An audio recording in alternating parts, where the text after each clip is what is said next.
Assalamualaikum warahmatullahi wabarakatuh. Salam sejahtera, salam perpaduan, salam perjuangan, salam Melaka berbawa pintar hijau bersih. Saudara-saudari வணக்கம். Cepen yang waran man yang hauma, khaifalukum ana billahi syukran waran hinturan momen lagi caran tacahau. Tuan-tuan dan puan, apa khabar hari ini? Sehat? Alhamdulillah ya. Bagi isteri kerana satu isteri maka kita sebut isteri. Tapi ada orang, ada penceramah ataupun Hindu selalu disebut isteri-isteri. Salah sebut isteri-isteri, tidak salah ya. Isteri-isteri ni maknanya dia ada 2 isteri, 3, 4 maksimum ya bagi umat Islam. Baik saudara dan saudari, ini bagi mereka yang bercita-cita berniat untuk kahwin 2, 3 dan 4 itu hak mereka. Saudara, yang ingin saya sampaikan secara lestari atau bincangkan pada hari ini adalah berkaitan dengan bagaimana untuk kita menjadi isteri soleha, isteri yang baik. Saudara, tidak kira siapa kita, asalkan kita perempuan telah sampai usia remaja dan telah sampai seruan, maka satu hari nanti kita akan berkahwin. Apabila saudara-saudari khususnya wanita ini berkahwin, apakah harapan? Hari ini kita cerita wanita saja, kita tidak mau cerita lelaki, suami. Saya faham ya, mungkin dalam slot lain saya ataupun mungkin di pengakhiran itu saya akan cerita tanggungjawab suami. Tetapi di awalan ini izinkan saya berkongsi pandangan berkaitan perasaan suami ataupun lelaki teruna ataupun lelaki-lelaki yang mahu mencari isteri ataupun sudah berkahwin bersama pasangan masing-masing. Saudara, apakah harapan suami? Baik untuk makluman wanita-wanita yang mungkin tidak tahu. Anda mungkin tidak tahu. Jadi saya sebagai lelaki ingin berkongsi ilmu yang baik, ilmu yang bermanfaat, ilmu yang signifikan. Jadi untuk wanita-wanita ya di luar sana, sekiranya anda adalah anak dara ataupun janda atau siapa saja yang belum lagi bersuami ataupun telah berkahwin.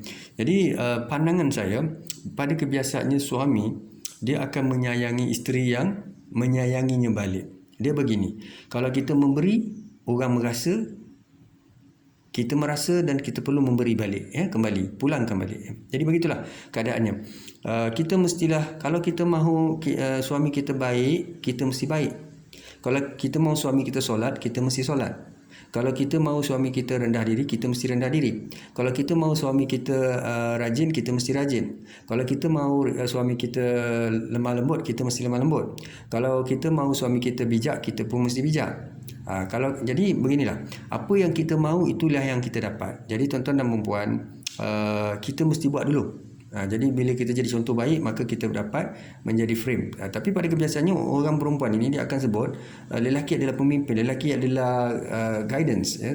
Tetapi dalam senario hakikat sebenar, kita tidak boleh mengharapkan lelaki 100% sebab 50% lelaki, 50% wanita. Itu dari segi kemantapan rumah tangga, keharmonian, keluarga sakinah atau keluarga bahagia. Saudara dan saudari, ramai wanita apabila mereka berkahwin, pada kebiasaannya mereka mengharapkan suami untuk bukan saja menjadi ketua keluarga, membuat keputusan dan sebagainya, tetapi dalam masa yang sama mereka amat mengutamakan dari segi nafkah, pemberian gaji, wang ringgit dan sebagainya daripada suami. Tuan-tuan dan puan, khususnya wanita, bagi suami yang berada gajinya lumayan, gajinya 20,000, 30,000 ya, yang kerja mungkin mereka-mereka yang berkemampuan, entrepreneur, businessman dan sebagainya, tidak ada masalah. Setakat memberi 5,000, setakat memberi 10,000 tidak bermasalah kerana gaji mereka 100,000, 300,000 sebulan. Tetapi bagi suami-suami wanita ya, bagi mereka yang telah bercinta ataupun berkahwin dengan lelaki-lelaki yang biasa ini, mungkin gajinya dalam 3,000, gajinya dalam B40 dan sebagainya, atau gajinya mungkin dalam 5-6,000 tetapi ada komitmen yang tinggi, maka mereka hanya mampu setakat mana mereka mampu berikan. Tetapi sebagai isteri yang baik, sebagai isteri yang solehah, sebagai isteri yang memahami peranan dan tanggungjawab suami, kita hidup dalam rumah tangga ini, kita tidak boleh mendesak, menghina, mengaib dan seterusnya, mempertikai suami. Kerana kita sayang dia, kita cinta dia ya, kita berkahwin dengan dia atas sifat-sifat ataupun atas keinginan, kita berahi padanya, kita tarik padanya, kita rasa dia yang terbaik. Pada mula-mula kita berkahwin, saudara, apa saja pun kalau kita dah pakai lama, kita akan rasa perlu tukar baru. Kadang-kadang kita dalam begitu jugalah dalam harta, kereta, aset material, tangible, ya, begitu. Tetapi dalam isu rumah tangga ini dia berbeza sedikit kerana bukan mudah untuk tukar-tukar isteri atau tukar-tukar suami, ya. Tetapi kalau ditakdirkan kun fayakun, khadat dan kadar, takdirnya kita terpaksa bercerai dan sebagainya, kita kahwin dan sebagainya, berpisah, itu takdir, ya. Ada orang kematian cerai hidup, ada orang kematian suami cerai mati. Kalau cerai hidup ni tidak sehaluan, ya. Jadi dalam keadaan begini, suami apabila melihat isterinya membantu walaupun dia kerja, ya, dia membantu suaminya, mungkin keluarkan duit dan sebagainya, membeli aset juga bersama suami. Kalau suami nak beli rumah, dia keluarkan duit sikit, ya, suami keluarkan duit sikit, nak beli kereta separuh-separuh, ya, belanja rumah dan sebagainya, apa saja pun, ya tuan-tuan, ya.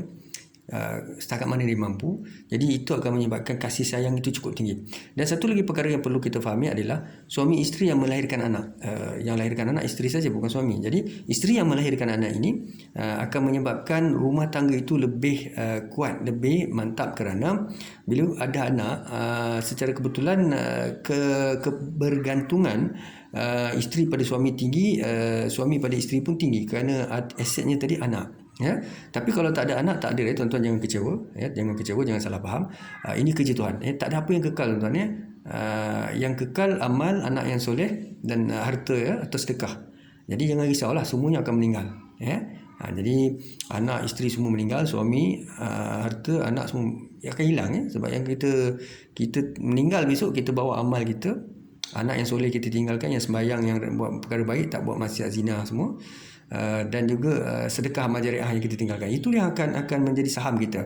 Jadi nasihat saya kepada wanita, isteri, utamakan suami.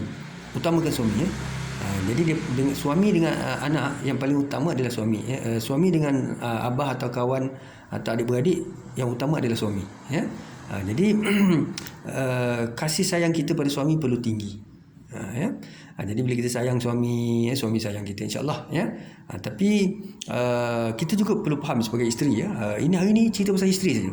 Kemudian di hujung itu saya cerita pasal suami sedikit, ya. Isteri tak boleh berkira, tak boleh lokek, ya. Lepas tu apa yang mampu, ya. Atau tak mampu pun tak apa. Kalau tak mampu, beritahu suami tak mampu. Dia tak akan kecil hati. Suami tak akan kecil hati, ya. Sebab kita hidup dalam rumah tangga ni, kalau kita tak mampu, kita kena cakap. Tak ada masalah, dan suami tak akan pinggirkan kita, ya. Sebab itu adalah pengakuan jujur. Begitu juga suami. Suami kalau tak mampu, cakap jujur. Ya, bersama isteri, bekerjasama. Janganlah buat kerja-kerja tak baik, ya. Buat kerja-kerja macam ada affair dengan perempuan lain, buat maksiat, buat zina dan sebagainya. Itu tak elok lah, ya. Jadi dalam rumah tangga ni, kalau nikmat bahagia dia, kita kena ada masalah rumah tangga, ada masalah antara suami isteri, kita kena cerita antara kita, selesaikan cara baik. So jangan panjang-panjangkan kepada orang ketiga, orang kedua. Nanti suami kecil hati, nanti isteri kecil hati. Kedua-dua pihak akan kecil hati, sebab benda ni sampai menyampai, dia tidak elok. So untuk dalam rumah tangga ni kita perlu faham, ya, saudara dan saudari, khususnya wanita, kita perlu faham ada masalah apa pun, rumah tangga mana yang tidak bergolak, lautan mana yang tidak bergelora, ombak mana yang tidak ada badai, ya. Macam itulah rumah tangga kita, semua ada masalah. Di antara mereka tutup cerita dengan buka cerita, itu saja. Bezanya, kita buka, kita aibkan, kita telanjang bugilkan, ataupun kita tutup, kita senyapkan, kita touch up. Dia bergantung pada kebijaksanaan kita. Jadi nasihat saya, kalau suami kahwin 2, kahwin 3 dan sebagainya, wanita tak boleh kahwin 2, 3 lah. Sebab apa? Sebab memang takdirnya begitu. Sebab nanti besok anak ada sperm, tak tahu sperm siapa. Sebab lelaki, mungkin wanita tu ada tidur dengan 3-4 lelaki sebagai suami, jadi dia mengandungkan anak siapa, susah. Sebab itulah tak digalakkan. Lagi satu norma, masyarakat memang tak terima lah norms tu. Jadi bagi saya, suami yang berkahwin 2-3 ni atas kehendak dia lah, nafsu dia juga, ya, kehendak dia. Tapi kalau dia mampu, dia nak buatlah. Tetapi di situlah bagi saya, kalau satu suami dia kahwin tuan-tuan dan perempuan sebagai isteri, sebagai isteri, dia jaga satu isteri saja, dia tak ada dua perempuan, tak ada 2 isteri, tuan-tuan rasa bersyukurlah, isteri-isteri bersyukur. Ya, terima kasih pada suami. Suami tu boleh buat benda bukan-bukan. Dia boleh kahwin 2, 3 dan sebagainya. Tapi dia hanya kahwin puan seorang, dia jaga baik-baik. Dan moment dia dah kahwin 2, kahwin 3, kahwin 4 tu, lupakan dia. Jangan nak fikir, sebab dia sayang perempuan lain, ya. Jadi kalau suami tu kahwin satu perempuan, cukuplah bersyukur dengan dia. Jangan pula kita buat kerja pelik. Tak boleh lah tuan-tuan. Siapa yang terima kita, siapa yang jaga kita, siapa yang sayang kita, kita jaga dia. Balas balik. Kebaikan. Kita buat kebaikan, Tuhan balas kebaikan. Jadi itu antara nasihat saya kepada wanita dan sebagai isteri. Pada kebiasaannya yang saya melihat, kebanyakan isteri ni atau suami, mereka bergadai golok. Kalau hantaran pun mereka cari sama. Kalau 10,000 ditentukan oleh keluarga, 5,000 suami, bakal suami, 5,000 bakal isteri. Ini ketentuan. Dalam rumah tangga pun sama, nak beli kereta, beli rumah apa semua, suami isteri akan membantu. Begitulah keindahan keluarga sampai masa kita meninggal lah. Kan, suami sihat, alhamdulillah. Isteri sihat, alhamdulillah. Suami sakit, alhamdulillah juga. Itu takdir Allah nak uji. Isteri sakit, alhamdulillah juga. Tapi dalam keadaan macam ni, janganlah kita masa dia senang, dia kerja, ada duit, kita layan dia, kita sayang dia. Dia sakit, dia ada masalah apa semua, kita tak layan dia. Kalau kita sakit, kita ada masalah dan sebagainya, macam mana? Jadi adakah suami tinggalkan kita, cari perempuan lain? Jadi itulah yang saya nak sebut. Apa yang kita buat, itulah kita dapat. Jadi bagi saya, jadi isteri, kita mesti sayang suami dalam semua keadaan. Utamakan suami. Jangan tipu, jangan curang, jangan buat maksiat, jangan buat zina. Suami pun sama. Jangan ada perempuan lain, jangan ada skandal berzina, maksiat, tipu isteri. Apa benda pun dalam rumah tangga mesti beritahu pada suami. Jangan hide. Jangan buat satu perkara atau ada perjanjian, ada benda yang perkara yang pelik-pelik, tolonglah sampaikan sebab dah ada suami. Tolong jangan hide, jangan simpan, jangan rahsiakan. Suami kita, dia boleh berada dengan kita di mana-mana saja. Tak boleh kita hadkan dia. Dia boleh bersama kita di mana-mana saja, bila-bila masa saja. So jangan merasakan kita perlu jauh daripada suami, ataupun kita tak mau berhubungan dia dan sebagainya, tidak menghormat dan menghormati dia. Sebab begini, dalam hidup kita, kita tanya pada diri kita, kenapa kita pilih dia? Macam mana kita sanggup pilih dia? Kalau kita dah sanggup, memang kita dah nikah pun, kita sendiri sanggup, kita pun sanggup nikah, kita pun sanggup terima dia, terimalah seadanya.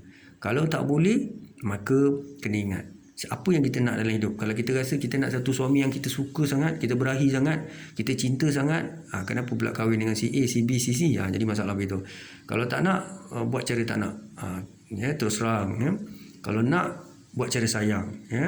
Jangan menyusahkan dia. Jangan menyusahkan perempuan, jangan menyusahkan lelaki. So dalam hidup ni tuan-tuan, anak dara, nak kahwin, janda, duda, siapa saja teruna, dengar nasihat saya, kita mesti ikhlas. Jangan kita dah kahwin, kita berahi pula dengan perempuan lain. Kita dah kahwin, kita jadi isteri, kita berahi pula, ada skandal pula dengan lelaki lain. Tak boleh lah tuan-tuan. Benda tu Allah lanat, benda-benda yang tak baik, menyakitkan hati dan mengganggu kebahagiaan rumah tangga orang lain. Jadi nasihat saya kepada semua wanita, semua lelaki, tolonglah jaga rumah tangga anda elok-elok. Sebab kalau dah tak ada jodoh, sudahlah, yang lepas itu lepas. Semua orang ada cerita dia, sejarah dia, lupakan. Jadi yang ada ni jaga elok, sampai dia kekal akhir hayat dia. Kalau hidup dia 100 tahun, 100 tahun lah. Kalau hidup dia besok dah tak ada, besok dah tak ada. Selagi dia hidup, jaga dia baik-baik. Jangan lokit, jangan kedekut, jangan salah faham, jangan prasangka pada dia, jangan hina dia, jangan aibkan dia, jangan pencilkan dia, jangan tipu dia. Tak boleh. Begitu juga isteri. Suami tak boleh tipu isteri, tak boleh aibkan isteri, tak boleh. Jadi rumah tangga semua orang ada ujian, pasang surut dia. Tak ada siapa perfect, tak ada siapa rumah tangga yang champion, tak ada lah tuan-tuan. Semua ada masalah. Tapi bila dah kahwin, sayang suami itu, sayang isteri itu. Jangan sibuk dengan benda lain. Kalau kita nak tengok cantik, memang tak ada berhenti dia. Cantik ni memang tak ada berhenti dia. Tuan-tuan boleh cari isteri 10, lepas tu dalam 10, 12 lagi cantik, 13 lagi cantik, 30 lagi cantik, tak tahu mana nak pilih. Jadi cantik tu subjektif. Satu lagi, suami handsome. Kahwin suami ni nampak handsome, lepas tu tengok lelaki lain, ya Allah handsome-nya, sadonya, ya Allah, Allah macam tu. Itu syaitanisasi. Orang yang hidup bertuhankan syaitan macam tu lah. Dia tengok semua lelaki yang cantik semua, wow, macam tu kan. Jadi begitu juga lelaki yang syaitanisasi ni, kalau dia tengok semua perempuan yang lawa, wow kan, jadi macam tu, buka mata semua buka. Jadi tu semua nafsu. Tapi kalau dia dah sakit, dia dah lumpuh, dia jatuh, tak boleh bergerak, tak boleh makan, tak boleh tidur, itulah dia cari siapa perempuan mana yang duduk sebelah dia, yang mana macam mana hina pun, itulah yang dia sayang. Itu hakikatnya. Manusia selagi ada kesihatan, ada rupa, boleh bergerak, boleh jalan, boleh lompat-lompat, boleh tipu, boleh seronok-seronok, dia seronok. Tapi sekali dia tersungkur, dia jatuh, dia tak boleh bergerak, kaki pun tak boleh angkat, Badam tak boleh bergerak, masa tu dia nangis lah ya. Siapa yang dekat sebelah dia sayang sangat. Itulah hakikat manusia ya. Jadi pandangan saya ini sebenarnya untuk saya dan semualah, yang anak-anak yang baru nak kahwin, remaja dan sebagainya. Jangan salah faham. Fikir positif, positive thought ya. With that, syukran dan terima kasih. Assalamualaikum warahmatullahi wabarakatuh.